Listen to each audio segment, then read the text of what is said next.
The California sun was already blazing by 7 in the morning, turning the asphalt road leading into the naval base into a strip of shimmering heat. The faint hum of engines and the steady rhythm of marching boots were the soundtrack of another day at the U.S. Navy base in San Diego. Amidst it all, one figure stood motionless at the main gate, Petty Officer Clara Reynolds. Her uniform was immaculate, her posture unshakably straight, her eyes hidden behind regulation sunglasses that reflected every car that rolled toward her checkpoint. To most, gate duty was the lowest post imaginable, a dull, monotonous assignment meant for those who'd either stepped out of line or hadn't proven themselves yet. But for Clara, it was something else entirely. Every salute mattered. Every ID check was a mark of trust. Every entry into the base was a responsibility. "Morning, Gate Queen." A voice called out, dripping with sarcasm. Clara didn't turn her head. She recognized the voice. Corporal Jenkins, one of the young Marines who found her post endlessly amusing. He passed by in a jeep, laughing with his buddies. "Bet she's counting the seconds until lunch," one of them sniggered. Clara's expression didn't change. She lifted a hand to signal the next car forward. Her voice, calm and professional, carried just enough authority to cut through the noise. "ID, please." The driver handed over his credentials without meeting her eyes. Most people didn't. She scanned the badge carefully, verified the hologram under the scanner, and nodded. "Thank you, sir. You're cleared. Drive safe." It was the same exchange she'd repeated hundreds of times, mechanical, polite, precise. But behind that composure was a quiet pride. She took her job seriously because she knew what it meant. Her father had once told her, "There's no such thing as an unimportant post. If you're trusted to guard it, it matters." Her father, Chief Petty Officer Daniel Reynolds, had served 22 years before his final deployment overseas. He never made it home. The memory hit her in flashes. The knock on the door, the folded flag, the Navy chaplain's voice reciting practiced words about bravery and sacrifice. She'd been 20 then. By 22, she was in uniform herself. Now, 3 years later, Clara found herself guarding the same kind of gate her father used to walk through every morning. And though others might see it as meaningless, to her it was sacred. Still, that didn't stop the whispers. She must have messed up bad to end up here. Maybe she's hiding. Can't handle the field. Pretty face, easy post. She'd heard it all. Most days she brushed it off. But there were mornings when the sting cut deeper, when she wondered if her father would. They'd been disappointed to see her stuck doing entry checks instead of tactical work. Yet even on those days, she reminded herself, "You're doing your duty." That's what he'd care about. At 0800 hours, the base commander's motorcade rolled through. Clara stood at attention as the convoy passed. The commander, an older man with years of service written in the lines of his face, gave her a curt nod. That was enough. Recognition wasn't something she sought, but respect, even silent respect, mattered. After the convoy, traffic slowed. The sun climbed higher, baking her shoulders beneath the dark fabric of her uniform. Sweat traced down her back, but she didn't move. Her partner for the shift, Ensign Tyler, strolled out of the guard booth, holding a cold energy drink. "You sure you don't want a break?" he asked casually. "You've been standing there for like 3 hours straight." "I'm fine," she replied. He shrugged. "Suit yourself. It's not like anyone's watching." But someone was always watching. At least, that's how Clara operated. She believed in unseen accountability, in the idea that integrity meant doing your best, even when no one cared. As the morning dragged on, the laughter from passing Marines continued, small jabs here, harmless teasing there. Some of them didn't mean it cruelly. Others did. She could tell the difference, but she reacted the same either way. A firm nod, calm tone, and unwavering professionalism. By late morning, the line of incoming vehicles grew. Clara's movements were efficient. Step forward, ID check, visual verification, gate signal, wave through. Her timing was flawless, almost rhythmic. Then came a pause. An older civilian in a delivery truck leaned out the window and said, "You take this job real serious, young lady." Clara offered a polite smile. "Yes, sir. Everyone entering this base is my responsibility." He chuckled. "I like that. Wish more folks thought like that." As the truck rolled away, Clara felt a flicker of warmth in her chest. A small moment, but it meant something. At 1100 hours, her relief arrived. A young sailor named Mitchell, known for his easygoing attitude and short attention span. "Reynolds, seriously, you stand too stiff," he said, taking her spot lazily. "You look like a statue out here." "That's kind of the point," she replied. "Yeah, well, you'll burn out. It's just gate duty, not the front line." Clara looked him square in the eye. "The front line is wherever you're assigned. If you treat it like it doesn't matter, one day it won't, until it's too late." Mitchell blinked, unsure how to respond. He chuckled awkwardly and muttered, "Whatever you say, ma'am." She walked toward the guard shack, her boots thudding softly against the concrete. But just before stepping inside, she turned back toward the gate. The base flag flapped in the distance, crisp, bright, and unyielding. She felt her father's presence again, like a whisper in the heat. "Hold your post with pride, Clara. The right eyes will notice someday." By early afternoon, the shift change was complete, and Clara sat alone in the small break room, sipping lukewarm coffee. Through the window, she could still see the gate, her gate. She thought about her father's medals, tucked away in a box back home. People used to tell her she was chasing a shadow, trying to live up to a man no one could replace. But Clara didn't see it that way. She wasn't trying to be him, she was trying to honor him. The teasing, the boredom, the heat, it was all worth it if it meant upholding the same code he did. As the clock ticked past 1300, a new alert came through the radio. "Be advised, unannounced inspection team may arrive today. Maintain full protocol readiness."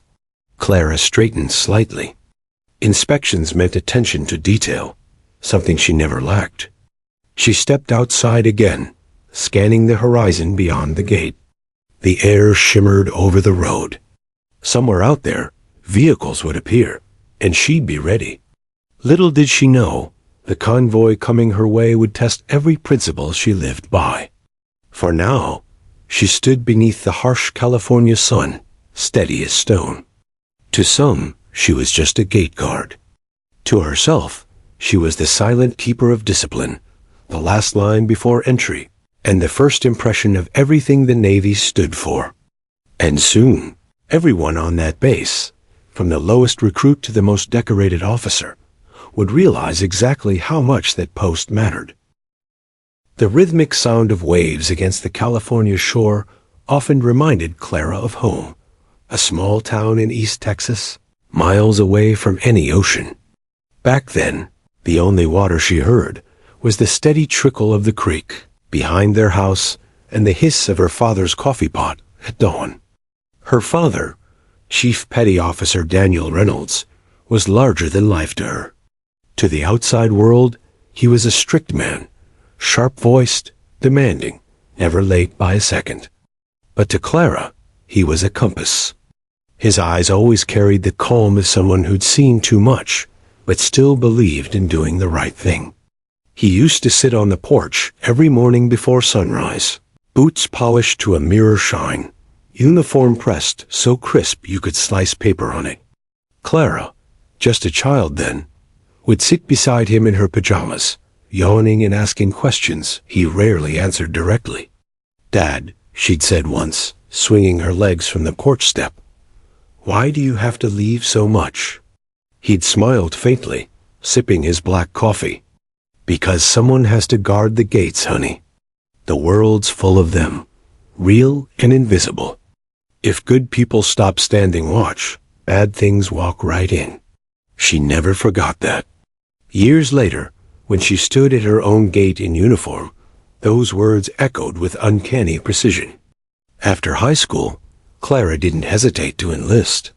Her mother had cried, begging her to reconsider, reminding her of what happened to her father, how the Navy had taken him and returned only a flag. But Clara's decision wasn't born from grief. It came from gratitude. She didn't join to replace him. She joined to continue him. At boot camp, she was quiet but determined, the kind of recruit instructors remembered, not because she spoke up, but because she never broke. While others complained about the heat, the drills, or the discipline, Clara simply endured. Her endurance became her reputation. One instructor, Chief Hartman, once called her aside after a grueling training day. "Reynolds," he said, watching her stand at perfect attention, sweat rolling down her temple, "you remind me of your old man." Her eyes flicked up. "You knew him, sir?" Hartman nodded slowly. "Back when I was still figuring out what kind of sailor I wanted to be. Your father taught me that leadership isn't loud. It's quiet and steady. Just like you." She didn't smile, but she felt something tighten in her chest. Pride mixed with ache. Clara's first years in the Navy weren't glamorous. She wasn't assigned to combat teams or frontline operations. She worked logistics, base security rotations, and training support. But no matter the post, she approached it with precision. Her superiors noticed her work ethic, but not everyone admired it.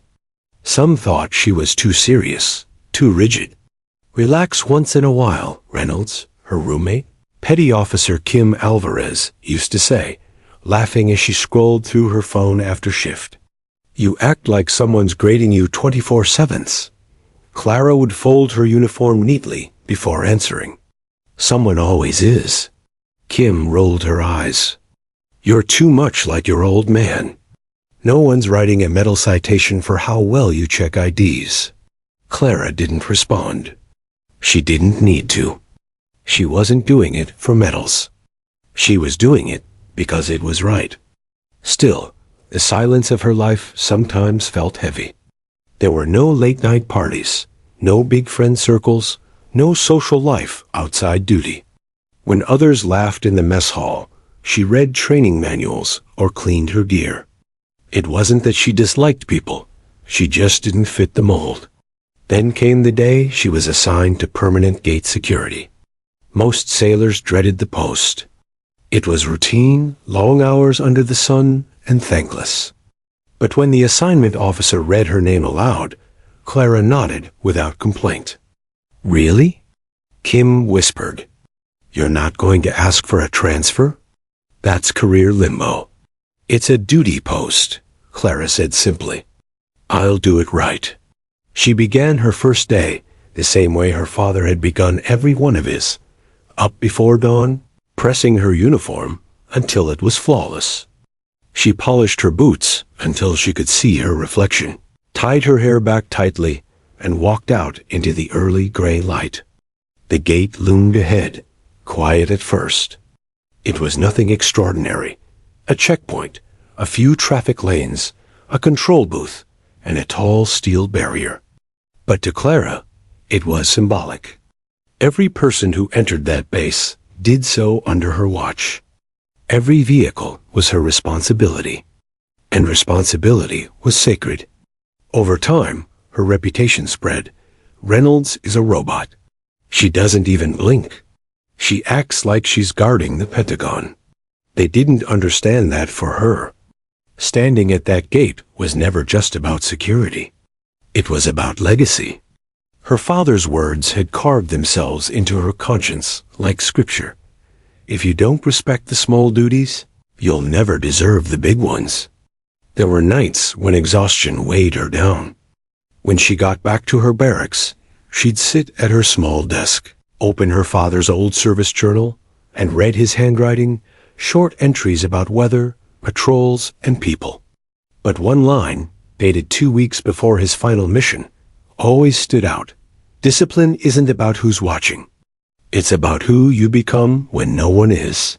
She'd trace those words with her finger, close the journal, and whisper softly, "I won't forget, Dad." The next morning, she'd report to the gate again, eyes sharp, posture perfect, ready. Yet for all her quiet strength, Clara wasn't immune to doubt. Sometimes, while the base buzzed with action beyond the walls, training exercises, ships deploying, planes roaring overhead, she felt invisible. The gate was both her post and her cage. There were moments she wanted more, to lead a team, to prove her skills, to feel the rush of something greater. But every time ambition crept in, she heard her father's steady voice again. Hold your ground. Do the small things well, and the right eyes will see. So she did, even when the laughter stung, even when the monotony stretched for hours, even when she wondered if anyone would ever understand why she cared so much. Then came the morning that would change everything. It began like any other, the flag rising with the dawn, the hum of engines in the distance, her boots aligned perfectly at the checkpoint. But that day, Clara felt something different in the air. Tension, perhaps, or instinct. The schedule said no major movements were planned. Yet her gut whispered that something was coming. By mid-morning, her radio crackled to life. Gate security, stand by for potential high-profile movement. Maintain full verification protocol. She acknowledged, calm as always. Copy that. A few minutes later, her partner, Mitchell, leaned out of the booth, yawning. Probably some visiting brass, he said. You'll love that. She didn't respond. Her eyes stayed fixed on the empty road stretching beyond the gate. Then she saw them, faint glimmers on the horizon, moving fast. Dark vehicles, perfectly aligned, approaching in silence. She squared her shoulders, heart steady. Whatever or whoever was coming, she would be ready. Because that's what her father taught her. You don't wait for respect. You earn it by standing your ground, one post at a time. And this post, this ordinary gate, was about to become the place where her father's words, and her entire purpose, would be tested before everyone's eyes. The morning began like every other, heat already rippling above the concrete. The faint salt of the ocean carried on the breeze, and the endless hum of engines pulling through the security gate. For Petty Officer Clara Reynolds, it was another day of standing tall, eyes alert, uniform flawless. But behind the mirrored sunglasses, fatigue lingered. The kind of fatigue that didn't come from lack of sleep, but from repetition, the slow, grinding monotony of a post that never changed. Morning, Reynolds. Clara turned to see Corporal Jenkins, swaggering toward her in his pressed camouflage uniform, a smirk already forming on his face. He was young, maybe 22, full of swagger and arrogance that came from having seen just enough field work to think himself invincible. Still guarding the gate, huh? He teased, handing over his ID card. What? Did you upset someone in command or something? Clara took the card without reacting. Security rotation. Everyone serves where they're needed. He chuckled. Right, sure. Guess some of us get the fun jobs. Your clearance checks out, she said flatly, handing his ID back. You're clear to enter, Corporal. He leaned slightly out of his Jeep window, lowering his sunglasses. You ever get bored, Gate Queen? Her jaw tightened. Never bored when I'm doing my duty. He grinned wider. You'd make a great recruitment poster. All that pride for waving cars through. The Marines in the back of the Jeep laughed as it rolled away. Clara exhaled slowly, forcing herself to relax her shoulders. Words couldn't harm her, not unless she let them. She had learned long ago that silence was its own form of strength. By mid-morning, the line of vehicles stretched down the road. The routine continued like clockwork: IDs, badges, inspections, and clearances. Every person who entered passed under Clara's careful eye. But the snickers never stopped. Soldiers walking past the gate made small jokes. Some saluted mockingly. Others whispered things they assumed she couldn't hear. She takes this gate thing way too seriously. Bet she dreams about checking IDs. Look at her, all tense like someone's watching. Clara said nothing. Her silence irritated them more than any comeback could. Her partner that day, Petty Officer Mitchell, tried to lighten the atmosphere. He was young, eager to please, and constantly fidgeting. "Don't take it so seriously, Reynolds," he said between sips of an energy drink. "They're just messing around. You know how guys are." She didn't answer. Mitchell leaned closer. "You ever think about requesting reassignment? I mean, you've been here for months. Don't you want something more exciting?" Clara's voice was steady. "Excitement isn't the point, Mitchell. Discipline is." He laughed awkwardly. "Yeah, but come on, it's just gate duty." "Just?" she repeated, turning her head slightly. "Tell me something, Mitchell. What happens if someone gets through that gate without authorization?" He hesitated. "You? They'd probably get stopped later. Or they could cause harm to everyone on this base," she said sharply. "This gate is the first line of defense. It's not just a fence and a scanner. It's trust." Mitchell blinked, caught off guard. "You really believe that, huh?" "I don't have to believe it," Clara said. "It's fact." He didn't reply. The tone in her voice left no room for argument. Around noon, as the sun hit its peak, Clara could feel the burn of heat beneath her collar. Her skin prickled, sweat dampened her undershirt, but her posture never faltered. It was then that a group of young Marines on foot approached the gate, their laughter echoing before they even reached her. "Attention, people!" one of them shouted mockingly. "The Gate Queen stands guard. Nobody gets through without her royal permission." The group burst into laughter.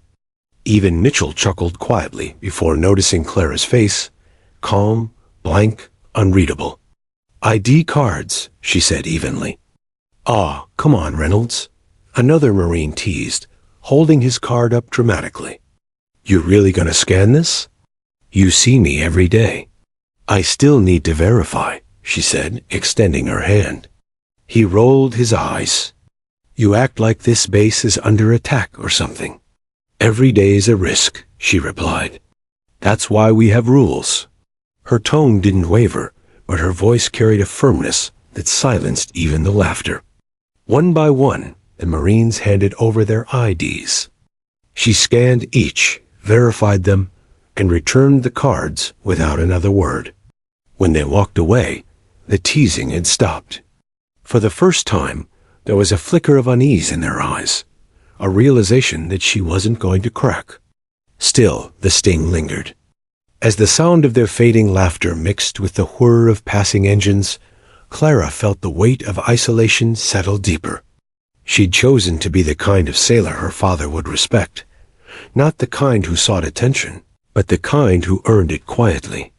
Yet sometimes it felt like her principles made her invisible in a world obsessed with noise. When her shift ended at 1400 hours, she walked back to the barracks, helmet tucked under her arm. The hallways buzzed with chatter and laughter, the easy camaraderie of young service members unwinding after duty. She passed a group from earlier. Jenkins spotted her and called out, "Hey, Reynolds! You ever smile? Or do they take that away when they assign you to the gate?" The group laughed again. Clara paused mid-stride. For a second, it seemed like she might turn and respond. But she didn't. She just gave a curt nod and continued walking. Behind her, Jenkins muttered, "Man, she's got ice in her veins." "Yeah," another replied. "Guess that's what happens when you stare at cars all day." They didn't see the flicker of pain that crossed her face as she walked away. Back in her room, Clara sat on her bunk and unbuttoned her uniform top. She took a deep breath, rolling her sore shoulders. On the desk lay her father's old service photo, the same square-jawed man, eyes proud beneath his cap. She picked it up, her thumb brushing over the frame. "They laugh, Dad," she whispered. "But you'd understand, wouldn't you?" The silence of the small room answered her. Outside, a jet roared overhead, rattling the windows. Somewhere beyond that sky were soldiers and sailors doing things the world admired. Dangerous missions, daring rescues, acts of visible heroism. And then there was her, the unseen guardian of a gate, mocked for the very vigilance that defined her. Still, she didn't waver. Because Clara Reynolds wasn't standing at that gate for approval. She was standing for the promise she made the day she put on her uniform, to protect, to serve, and to honor the name Reynolds, no matter how small the post or how heavy the ridicule. The next morning, the laughter returned. But this time, she barely heard it. Her focus was razor-sharp. She reviewed the entry logs, checked the vehicle schedule, confirmed security patterns. Something about the day felt different, an instinct she couldn't explain. Around mid-morning, her radio crackled again. Gate security, stand by for unlisted inbound convoy. Multiple vehicles. Classified clearance. She straightened immediately. Copy that. Will verify and hold until authorization confirmed. Roger, Reynolds. Proceed by standard protocol. Her heart quickened, but her expression remained unreadable. She glanced toward the horizon, that long shimmering stretch of asphalt where routine always began. Only this time, routine was about to end. She couldn't know it yet, but in a matter of minutes, the laughter would stop for good. Every sneer, every whisper, every mocking word she'd endured would collapse under the weight of one man's salute, a salute that would echo across the base and remind everyone why she stood her post the way she did. The road ahead shimmered like a mirage, and from the distance, dark shapes began to form, sleek, tinted vehicles rolling toward her at perfect speed. Clara squared her shoulders, the old words whispering in her head. Every post matters if you hold it with pride. Her father's voice. Her code. Her moment. The convoy was coming. And this time, everyone would see who Petty Officer Clara Reynolds truly was. The air around the gate shimmered with heat as the clock struck 1100 hours. The routine hum of the base carried on, engines growling, radios crackling, soldiers exchanging tired jokes as they moved past the checkpoint. But for Petty Officer Clara Reynolds, something in the air had shifted. She stood rigid, eyes fixed down the long asphalt road stretching beyond the security gate. Her gloved hand tightened around her scanner as the radio crackled again. Gate 1, this is control. Inbound convoy, approaching from the outer perimeter. Authorization, restricted. Proceed under Protocol Bravo 7. Copy? Clara lifted her radio. Gate 1 copies. Standing by for identification. Her partner, Mitchell, lowered his sunglasses, squinting at the distant line of vehicles. What's that about? We weren't told about any convoy today. That's why it's restricted, Clara said quietly. We follow protocol. No shortcuts. 3 black SUVs appeared on the horizon, sleek, tinted, and moving in perfect formation. There were no insignias, no license plates visible from this distance. The hum of their engines rolled through the stillness like a storm. Mitchell exhaled. Whoa? Look serious. Clara nodded once. Keep your hand near the alert switch. If they don't have clearance, nobody gets through. He gave a nervous laugh. Nobody? Nobody, she repeated, her tone leaving no room for doubt. As the SUVs neared, the chatter on nearby radios fell silent. Even the mocking voices that usually filled the checkpoint had faded. Soldiers standing nearby turned their heads, curiosity piqued by the sight of the convoy gliding toward the gate like a shadow. When the first vehicle stopped, the sound of brakes hissing filled the air. The lead driver lowered his window slightly, revealing a man in a black suit wearing a stern expression. His badge glinted under the sunlight, too far away to read, but official enough to carry weight. Clara approached carefully, hand raised, her posture firm but respectful. "Good morning, sir. This is a restricted gate. Please present your credentials and clearance code." The man in the driver's seat didn't respond immediately. His cold gaze flicked to her name tag, then back up to her face. "We're expected," he said simply. His voice was calm, but carried the tone of authority, the kind that expected obedience. Clara didn't budge. "Understood, sir. I still need to verify. Please hand me your identification." From the corner of her eye, she saw Mitchell swallow nervously. He shifted on his feet, whispering, "Reynolds, maybe just protocol," she said under her breath. "No exceptions." The man hesitated, then finally reached into his jacket and produced a black ID folder. She took it, stepped back, and examined the seal. It bore the emblem of NAVSPECWAR Naval Special Warfare Command. Her eyes narrowed slightly. "Seals. Authorization code?" she asked. "Eagle 17, he said. "Commander Briggs. United States Navy SEAL Team 5. Her pulse kicked up. That name, Briggs, was known across the Navy. A commander with a record that bordered on legend. His operations were classified, his reputation a storm of whispers and respect. And now he was sitting 10 feet in front of her. Still, she followed procedure. "One moment, sir. I'll verify your clearance." The driver looked annoyed, but said nothing. She moved to the small control station, typing the clearance code into the secure database. The system word, "Processing," then flashed green. "Access verified. Level 1 clearance." She returned the ID and gave a firm salute. "Thank you for your patience, Commander Briggs. You're cleared to proceed." The SUV didn't move. Instead, the rear door opened slowly, and out stepped the man himself. Commander Nathan Briggs was tall, broad-shouldered, and carried himself with the quiet power of a man who had faced chaos and survived it. His uniform was immaculate, his demeanor unreadable. His eyes, sharp and assessing, took in everything at once. The gate, the guards, the posture of the woman who had just challenged his convoy. "Petty Officer Reynolds," he said, reading her tag. His tone was even. "You didn't wave us through immediately." "Why?" She stood at attention. "Because, sir, the entry wasn't pre-logged and lacked visible clearance insignia. Protocol requires verification."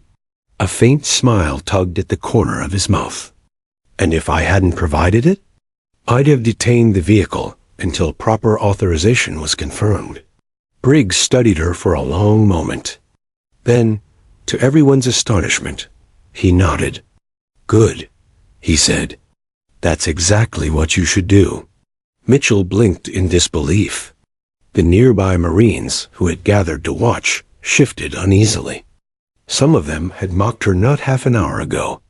Now they stood silent as the SEAL commander, one of the most respected officers in the Navy, spoke directly to her, his voice carrying weight across the tarmac. Briggs continued, "Most people would have waved a convoy like mine through. You didn't. You followed your duty exactly as written." He paused, his gaze sweeping the silent group behind her. "That's the kind of discipline that keeps people alive." Clara's throat tightened, but her face remained steady. "Thank you, sir." He nodded again, then stepped closer. "You've been here long?" 5 months, sir. Gate duty rotation. 5 months, he repeated, shaking his head slightly. "That's a long time for someone with your composure." She didn't answer. Her silence was respectful, a kind that didn't seek recognition. Around them, word spread quickly. The soldiers who had laughed earlier now stood stiff, whispering quietly. "Is that Commander Briggs? Holy hell, he's talking to Reynolds. She made him stop at the gate?" Briggs turned toward Mitchell. "And you're her partner?" Mitchell snapped to attention. "Yes, sir." Briggs studied him. "Learn from her. I've seen people break protocol for far less. That woman's doing the job exactly how it's supposed to be done." Mitchell's face flushed red. "Yes, sir." Then Briggs did something nobody expected. He snapped a sharp salute to Petty Officer Clara Reynolds. The sound of his hand meeting his brow cut through the still air like a rifle crack. The base went silent. Every pair of eyes was on them. For a second, Clara almost couldn't move.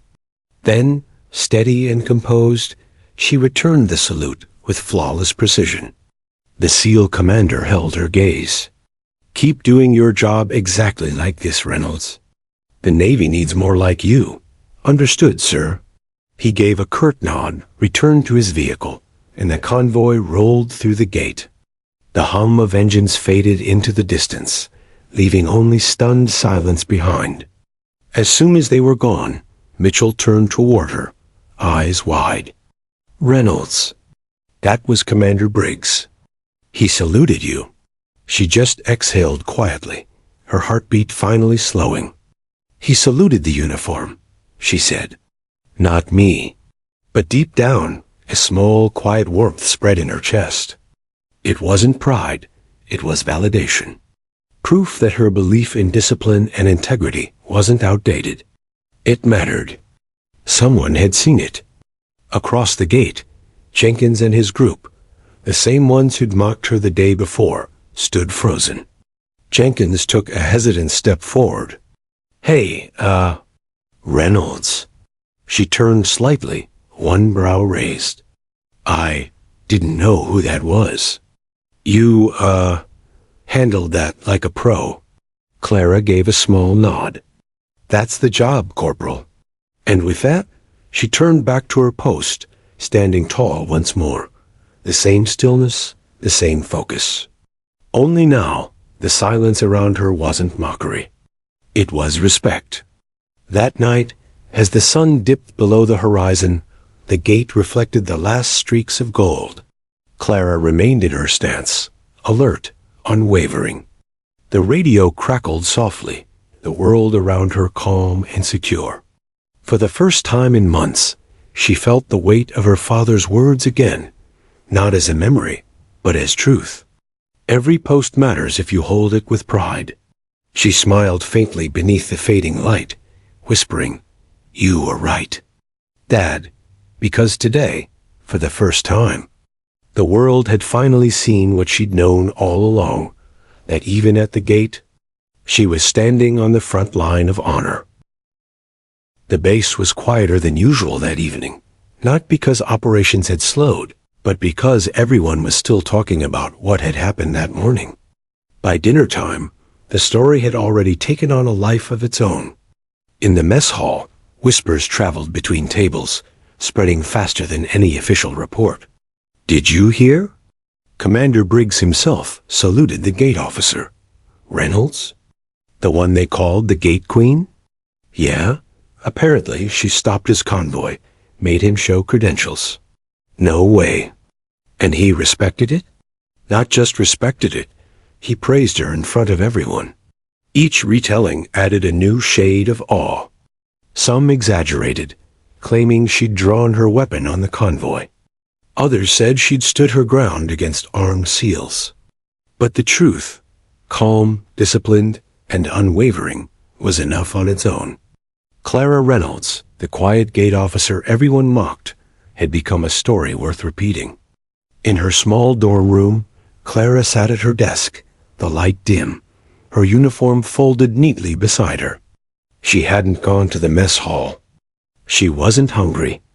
Instead, she stared at the report she'd written, her formal incident log.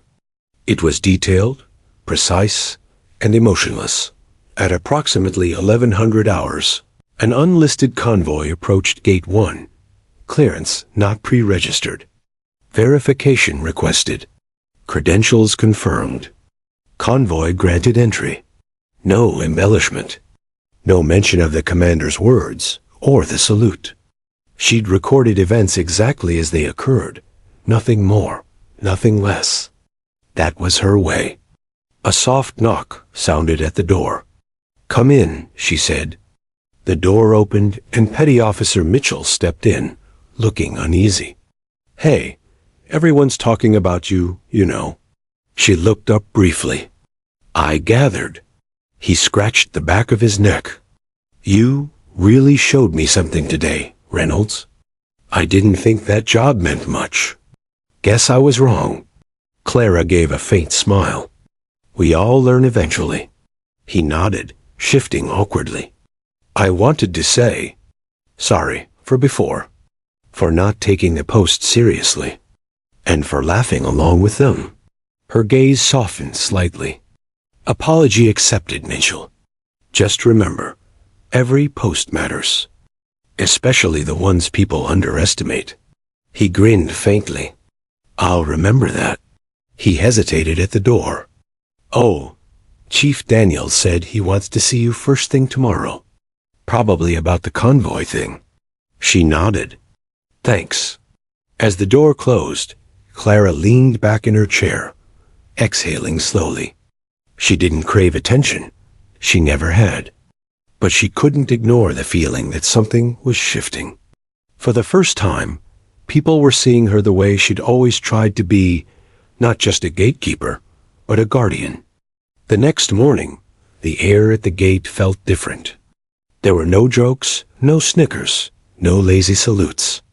Soldiers and Marines approached the checkpoint with crisp formality. Even Jenkins, the loudest of her mockers, offered a quiet, respectful nod as he handed over his ID.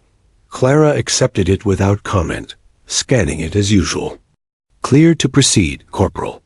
He hesitated. "Hey, Reynolds. I just wanted to say, good job yesterday. Seriously, you made us all look at ourselves." She gave him a polite nod. "Thank you, Corporal. Stay sharp." As his vehicle rolled away, Mitchell whistled softly. "Never thought I'd see Jenkins humble himself." "Respect doesn't come from rank," Clara said. "It comes from consistency." He grinned. "You sound like a chief." She chuckled quietly. "Just doing my duty." But even as she said it, part of her wondered, maybe her duty was about to change. At 1500 hours, she was summoned to Chief Petty Officer Daniels' office. The chief was a large man with graying hair and a reputation for toughness. When she stepped inside, he was already on the phone, speaking in low tones. He hung up and gestured for her to sit. "Petty Officer Reynolds," he said, leaning forward. "You made quite an impression yesterday." "Just followed procedure, sir." "That's what makes it impressive," Danielle said with a faint grin. "Commander Briggs called this morning. He asked for your full name and service record." Clara blinked, unsure she'd heard right. "Sir, you heard me," he said.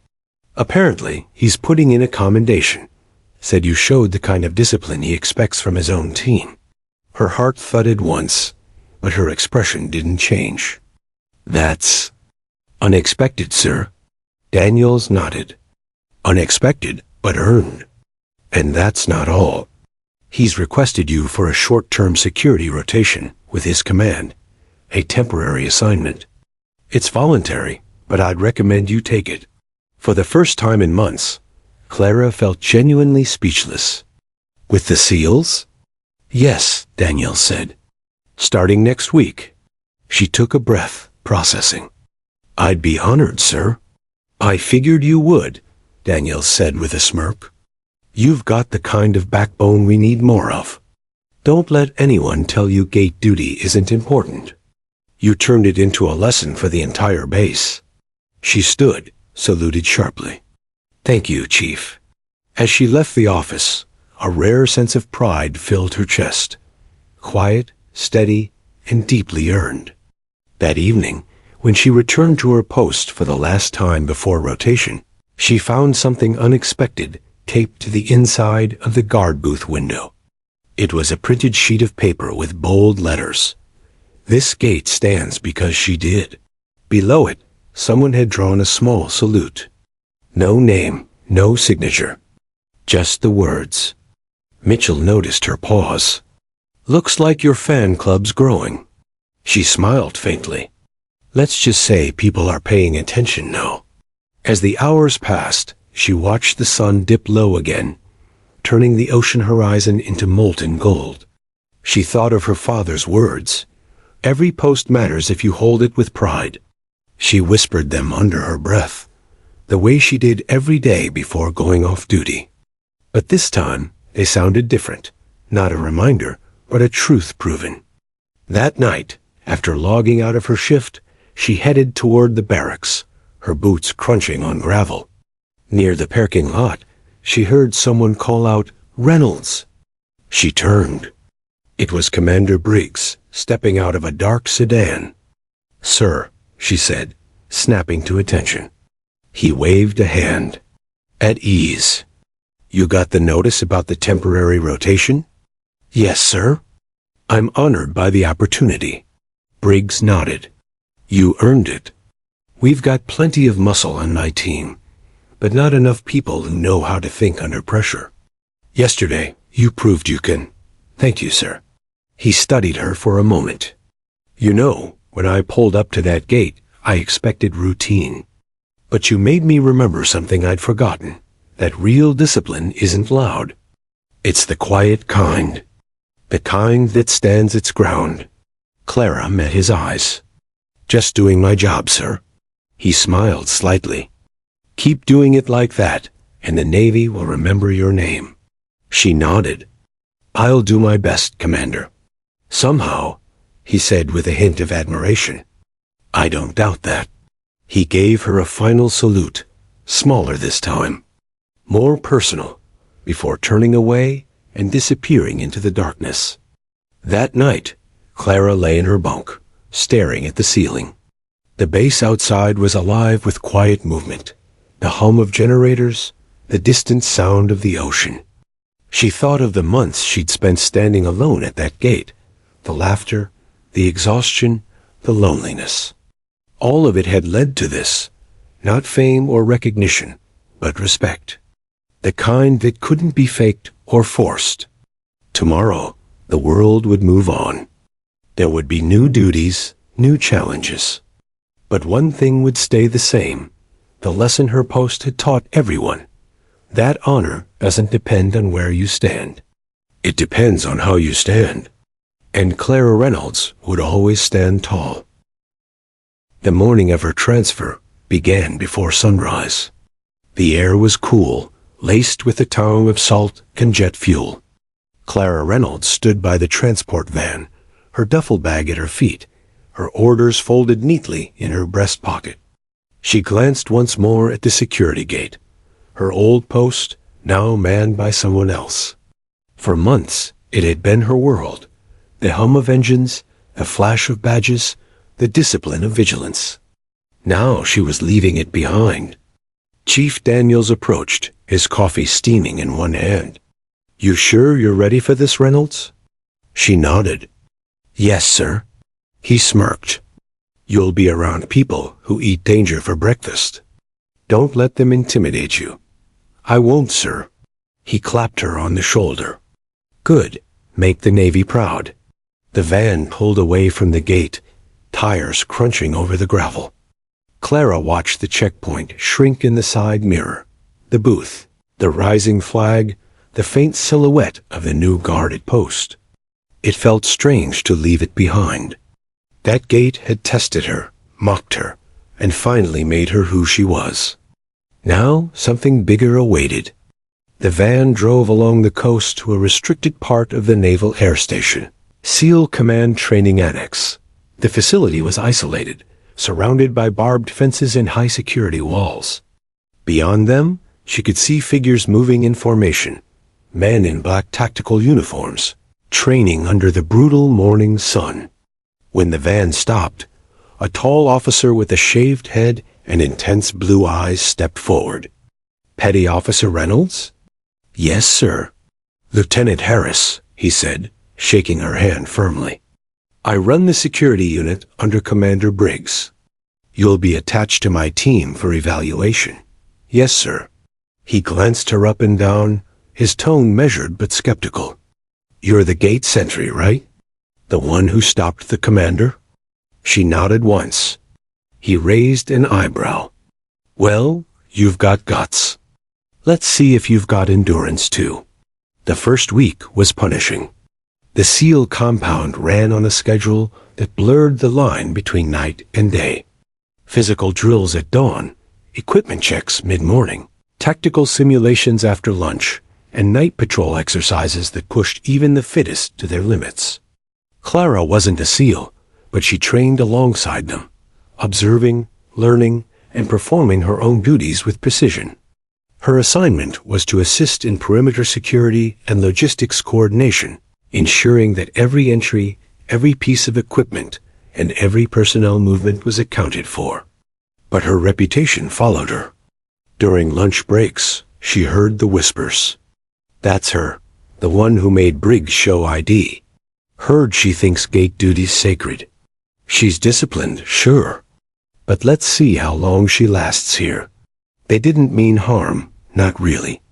It was the natural skepticism of soldiers, who measured respect through grit, not gossip.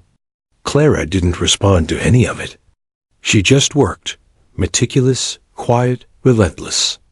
One afternoon, while conducting an inventory check in the armory, a group of SEALs entered, loud, joking, tossing their gear onto the table.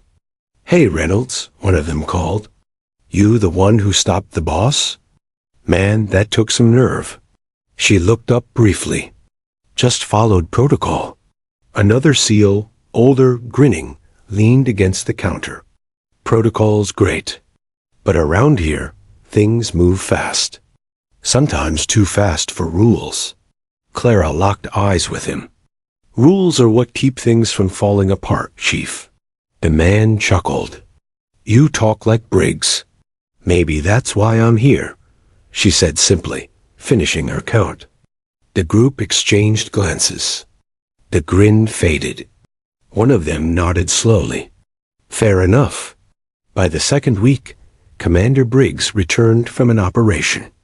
When he walked into the annex, the atmosphere shifted instantly. The man commanded respect without speaking a word. "Petty Officer Reynolds," he said when he saw her. "Glad to see you settling in." "Thank you, sir," she replied, saluting. Harris stepped forward. "Sir, she's been solid. No mistakes, no shortcuts." Briggs smiled faintly. "Didn't expect any." He turned to her. "How's the adjustment?" She hesitated. "Different pace, sir. But the principles are the same. Discipline and vigilance?" He asked, "Yes, sir." He nodded approvingly. "Good. You'll need both for what's coming." That night, the base was quieter than usual. A storm brewed over the Pacific, lightning flashing faintly in the distance. Clara sat in the small watchtower, overlooking the compound perimeter, her binoculars scanning the road. It was supposed to be a routine night, but around 2,200 hours, the sound of tires screeching shattered the calm. She turned sharply, spotting a dark pickup truck barreling toward the outer gate, headlights off, speed unchecked. She grabbed the radio. "Control, this is Watchtower Alpha. Unidentified vehicle approaching outer perimeter at high speed. No lights, no clearance beacon. Static." Then a voice. "Copy that, Reynolds? Can you confirm intent?" The truck didn't slow. "Negative. Vehicle is accelerating. Possible breach attempt." Without hesitation, Clara hit the alert alarm. Red lights flashed across the compound as she grabbed her rifle and sprinted down the stairs. By the time she reached the lower gate, 2 guards were already in position, weapons drawn. The truck slammed to a halt just feet from the barricade. Dust billowed into the air. For a tense moment, nothing moved. "Step out of the vehicle," Clara shouted. A man stumbled out, unarmed, hands raised. His uniform was torn, face bruised. "Help," he gasped. "Our convoy, ambushed. North Road, they're hit." Clara's heart pounded. "Who's they?" "Commander Briggs' team." Within seconds, the compound exploded into motion. Alarms blared, vehicles roared to life, and emergency lights painted the base red. Clara followed Harris to the command center, where screens flickered with live drone feeds. "Satellite shows movement along the North Trail," Harris said. "Could be hostile or local scavengers." Briggs' convoy was off-grid. Communication cut. No confirmation of casualties. Clara watched the feed, blurry figures moving through forested terrain, the faint glow of fire in the distance. "Sir," she said to Harris, "there's a back route, unmarked, near the ridge line. I reviewed it in last week's perimeter report. You can flank the trail from there." He looked at her sharply. "You're sure?" "Yes, sir. It's not on the main schematic, but it's accessible." He grabbed the radio. "Alpha team, mount up. Reynolds, with me." She blinked. "Sir? You know that terrain better than anyone right now." "You're coming." Minutes later, they were speeding through the darkness, wind howling, rain beginning to fall. The storm had broken open, lightning slicing through the sky. The Humvee jolted violently over the rough dirt path. Clara gripped the dash, eyes fixed on the distant glow ahead. Harris shouted over the engine, "If Briggs is still alive, we'll find him." When they reached the ridge, they saw it. A disabled SEAL convoy, smoke rising, one vehicle overturned. Figures moved in the shadows below. "Rebels," one of the men whispered. Harris raised his fist. "Positions." They moved silently through the mud. Clara's pulse thundered, but her mind was sharp, steady. She'd never been in live combat before, only training, drills, and what she'd seen from afar. But now, every ounce of her gait discipline, the awareness, the calm, the precision, surged through her like instinct. As they approached, she spotted movement near the downed Humvee. "Sir," she whispered, pointing. "There, someone's pinned under the frame." Harris raised his scope. "That's Briggs." Without waiting for an order, Clara sprinted forward. Bullets cracked in the dark as Harris' men returned fire. She dropped to her knees beside the commander, straining against the heavy metal. "Sir, I've got you," she said, voice tight with effort. Briggs looked up, dazed but alive. "Reynolds? What the hell?" "Don't talk," she grunted, pushing with all her strength. Harris joined her, and together they heaved the frame high enough to pull him free. "Move!" she shouted. They dragged him toward cover as the firefight raged behind them. Within minutes, backup arrived. The rebels scattered, retreating into the storm. By dawn, the fight was over. The fire was out, the wounded treated. The rain had washed the blood from the dirt, leaving only the scent of smoke and salt. Commander Briggs sat on a crate, his leg bandaged, watching the horizon. Clara approached quietly, helmet in hand. He gave a tired smile. "You again." "Couldn't let the gate girl stay behind, sir," she said lightly. He chuckled. "You saved my life, Reynolds." "Twice now, technically. Just did my job, sir." He shook his head. "No, you went beyond it. You saw what others missed. You acted when it counted. That's leadership." She looked out over the destroyed convoy. "I just followed the rules, sir." Briggs smiled faintly. "Maybe, but you knew when to break them too." When they returned to base, the mood was different, not just relief, but admiration. Word spread again, this time faster and louder. Clara Reynolds wasn't just the gate officer anymore. She was the sailor who had saved a SEAL commander under fire. And though she'd never say it out loud, as she stood on the tarmac, watching the sun rise over the Pacific, she knew one truth deep in her heart. Every post she'd ever guarded had led to this moment. By the morning after the rescue, the SEAL compound was buzzing with activity. Debriefings, equipment checks, and a flurry of communications filled the command center. Clara Reynolds, still adjusting to the pace of this elite world, walked quietly down the narrow hallway, her boots echoing against steel floors. She had been briefed on the aftermath of the ambush. While casualties had been minimal, Commander Briggs' team had lost significant supplies, and intelligence suggested that the enemy might regroup nearby. The storm the night before had washed away most signs of the ambush, leaving only fragments of evidence behind. Inside the debriefing room, a group of senior officers and intelligence analysts were already gathered. Their eyes lifted as she entered. Whispers circulated. "That's her, the gate officer. The one who saved Briggs? I heard she located a back route to the ambush site." Briggs caught sight of her and nodded slightly. "Reynolds," he said, his tone neutral but approving. "Good to see you. You're going to sit in on the next briefing. There's intelligence I want you to analyze." Clara raised an eyebrow. "Sir?" He gestured toward a table covered in maps and tablets. "You have the perspective we need. Your attention to detail at the gate. It's the same skill set we need to spot inconsistencies in enemy movement." Clara approached the table.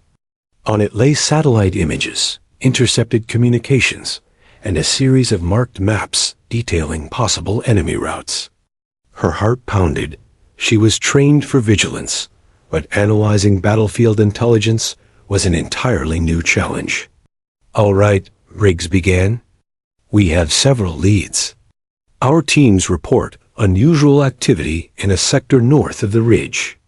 Recon drones spotted movement consistent with supply convoys. We need to determine which is decoy and which is operational." The officers exchanged notes, scribbling and debating. Clara studied the maps carefully, her mind methodically comparing grid coordinates, timelines, and patterns. Something in the data caught her attention, a minor irregularity in the movement of one convoy. "Sir," she said, pointing to a line of coordinates, "these movements don't match the others. The spacing is inconsistent, almost like they're avoiding detection. I think this convoy might be the primary target." Briggs leaned over, scrutinizing her observations. "Interesting. Explain your reasoning." Clara traced the route with her finger. The drones caught them moving at irregular intervals. Most secondary convoys maintain consistent timing. This one shifted its speed depending on patrol detection. It's subtle, but it suggests operational priority. A senior officer frowned. "You're suggesting we act on incomplete intel?" "Yes, sir," Clara replied firmly. "Because this pattern is the only one that aligns with the ambush. The others appear to be decoys." Briggs regarded her quietly, then nodded. "You're right. We'll mobilize the team to intercept." "Good work, Reynolds." Her chest tightened. Recognition was still strange, yet fulfilling. Later that afternoon, she joined a tactical planning session. SEALs trained her in clearing routes, understanding enemy behavior, and coordinating extraction procedures. Despite her lack of prior combat experience, she quickly adapted, absorbing every detail with precision. However, the real test came in the form of a moral dilemma. During a reconnaissance mission, she observed a potential target, a small village adjacent to the enemy supply route. Surveillance indicated that enemy combatants were using it as a temporary shelter. But the village also contained civilians, families, children, and the elderly. Harris turned to her. "Reynolds, we can strike the location tonight. It will cripple the enemy's supply chain." Clara's stomach tightened. "What about civilians?" Harris shrugged. "Collateral damage is unfortunate, but unavoidable. That's the nature of this war. Clara felt a flicker of anger. We can't just accept that as unavoidable. There has to be another way. She studied the map carefully. Using terrain features, back roads, and timing windows, she devised an alternative plan. It would delay the strike by several hours, requiring precision navigation and stealth, but it minimized civilian exposure. Harris raised an eyebrow. That's risky. If we wait, the enemy could relocate. I'd rather risk exposure than innocent lives, Clara said firmly. Briggs, who had been silently observing, finally spoke. Reynolds, sometimes duty isn't just about following orders. It's about understanding the consequences of those orders. Your solution is feasible, and it protects innocence. I approve it. The SEALs exchanged looks, some skeptical, some impressed. Clara's reputation as the disciplined gate officer had evolved into something more, a moral compass in a world of rapid decisions and lethal force. That night, the mission commenced. Clara stayed with the navigation team, guiding SEALs through narrow back roads, dark forests, and rocky ridges. Her instructions were precise, her observations accurate. The enemy convoy appeared exactly where her plan predicted, unaware of the intercepting SEALs lying in wait. The strike was swift, surgical, and successful. Not a single civilian was harmed. When the team returned to base, Briggs approached Clara, his expression rare, almost vulnerable in its quiet approval. You did more than just follow rules, Reynolds, he said. You showed courage, skill, and conscience. You didn't just save lives today, you set an example. Her response was simple. I did what I thought was right, sir. Briggs nodded. Exactly. That's why I keep people like you close, people who understand that rules, while necessary, are only part of the story. Judgment matters just as much. Word of her actions spread quickly throughout the SEAL unit. Initially skeptical colleagues now approached her with quiet respect. The same men who had doubted a gate officer's value acknowledged that she was more than capable, even in high-stakes missions. Even Chief Harris admitted it quietly one morning. You've earned your place here, Reynolds. Never forget that. She simply nodded. I won't, sir. Yet, amid the growing recognition, Clara remained grounded. She didn't seek praise. She didn't need it. Her satisfaction came from one simple truth. She had done her duty with integrity. For months, she had been mocked at a gate, underestimated in the field, and questioned by peers. But now, she had proven to herself and to the Navy that discipline, vigilance, and moral courage were not bound by post, rank, or fame. Her thoughts drifted briefly to her father. Every post matters if you hold it with pride. She had held her post at the gate with unwavering focus.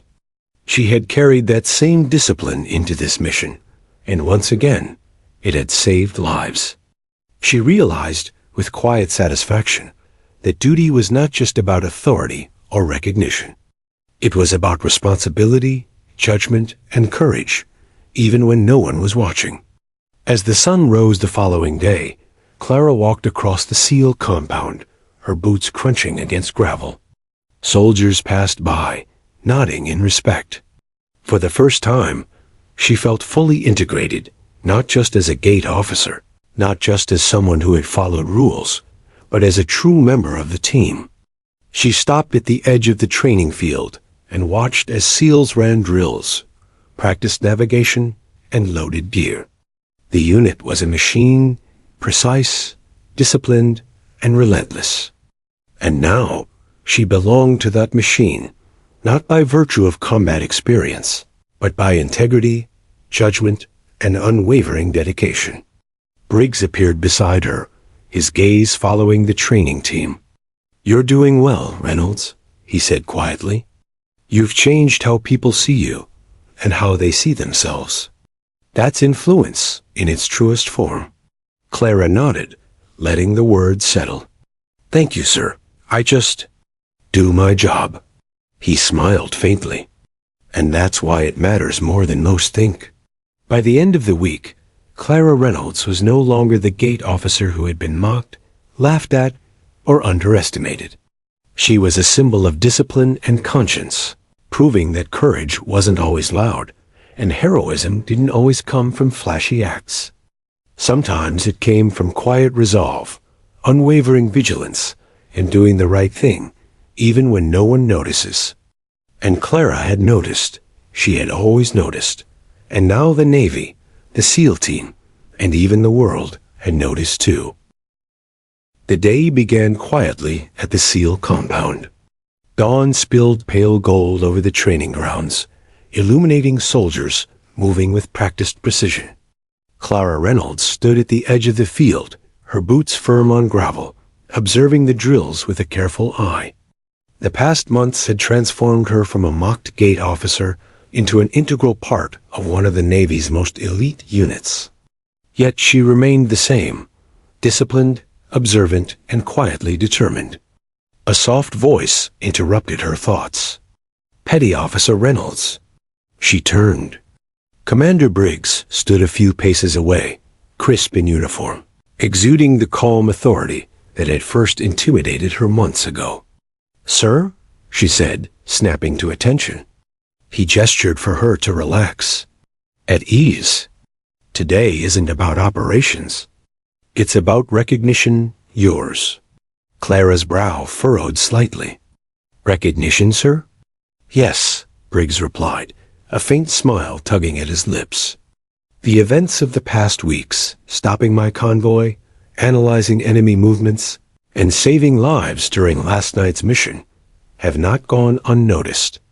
Today, the Navy wants to honor your contributions. Her stomach tightened. She wasn't seeking awards. She wasn't seeking praise. But a part of her felt validated, not by medals or ceremonies, but by the acknowledgement that her diligence, judgment, and moral courage mattered. The ceremony took place in the compound courtyard. Flags waved gently in the morning breeze, the crisp sound of boots on concrete echoing in formation. SEALs, officers, and base personnel gathered, their eyes tracking every movement. Briggs stepped to the podium, clearing his throat. The crowd hushed immediately. Today, he began, we recognize a sailor who has shown the highest level of professionalism, discipline, and courage. Petty Officer Clara Reynolds, who began her service at a humble gatepost, has demonstrated that heroism does not come from rank, fame, or position, but from integrity, vigilance, and moral courage. A ripple of murmurs swept through the crowd.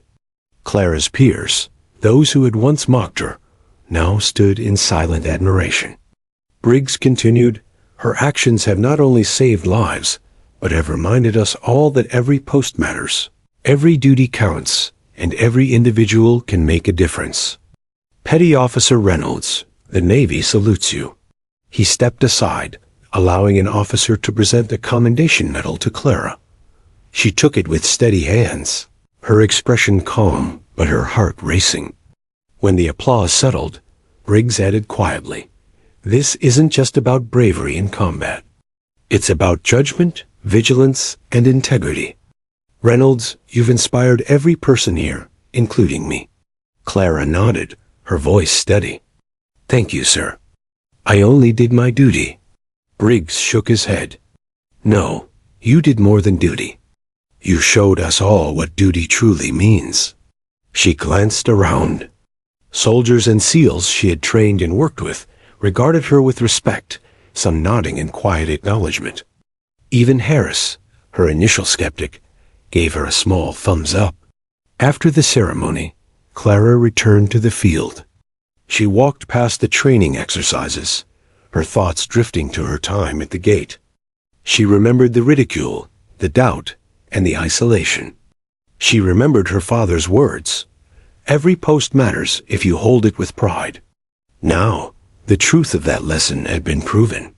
The small, often overlooked tasks, verifying IDs, following protocol, paying attention to detail, had prepared her for everything that came after. Her resilience at the gate had shaped the sailor she had become.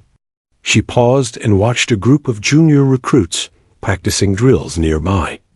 They noticed her presence and stood at attention. One whispered to another, "That's Petty Officer Reynolds.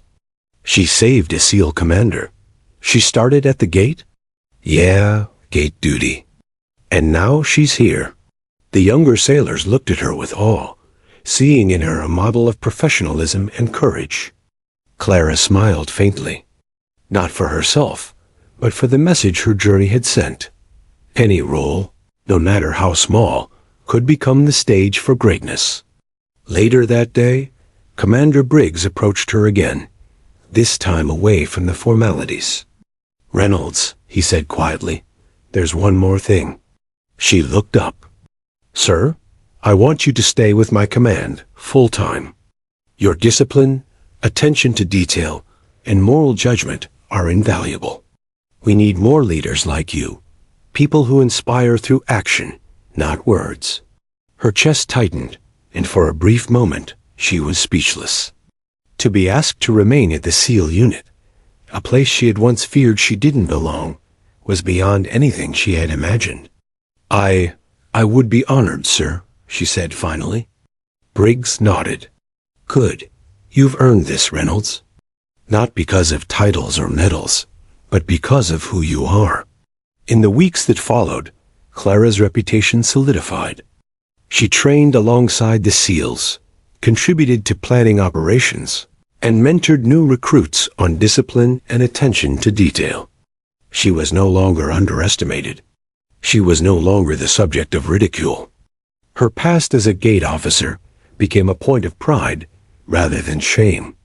She shared stories with new sailors about the lessons she had learned at the gate, the value of vigilance, patience, and unwavering dedication. And everywhere she went, the respect she had earned followed her quietly, like a shadow that never left. One evening, after a long day of exercises, Clara stood on the edge of the training compound, gazing at the Pacific horizon. The sun dipped low, turning the sky into shades of gold and crimson. She thought of the journey that had brought her here, the laughter of colleagues who didn't understand her post, the ridicule she had endured, the small victories no one noticed. She thought of her father, of his belief in her, and of the countless hours she had spent at the gate, standing vigilant, standing alone. She smiled faintly. For Clara Reynolds, the path had never been easy, and it had never been glamorous. But it had been hers, a journey defined by discipline, courage, and moral integrity. And now, at last, the Navy, and the world around her, had seen what she had always known, that even a humble gate can be the starting point of greatness. And that true honor comes from how you stand, not where you stand. As she watched the last rays of sunlight disappear into the horizon, Clara felt a deep, quiet satisfaction. She had turned mockery into respect, doubt into recognition, and duty into heroism. Somewhere, in the distance, a young sailor looked up at her and whispered to a friend, "That's Petty Officer Reynolds." She started at a gate, and with that simple statement, her legacy was sealed, a reminder that courage, integrity, and perseverance are recognized not by where you begin, but by how you uphold your duty, no matter the post.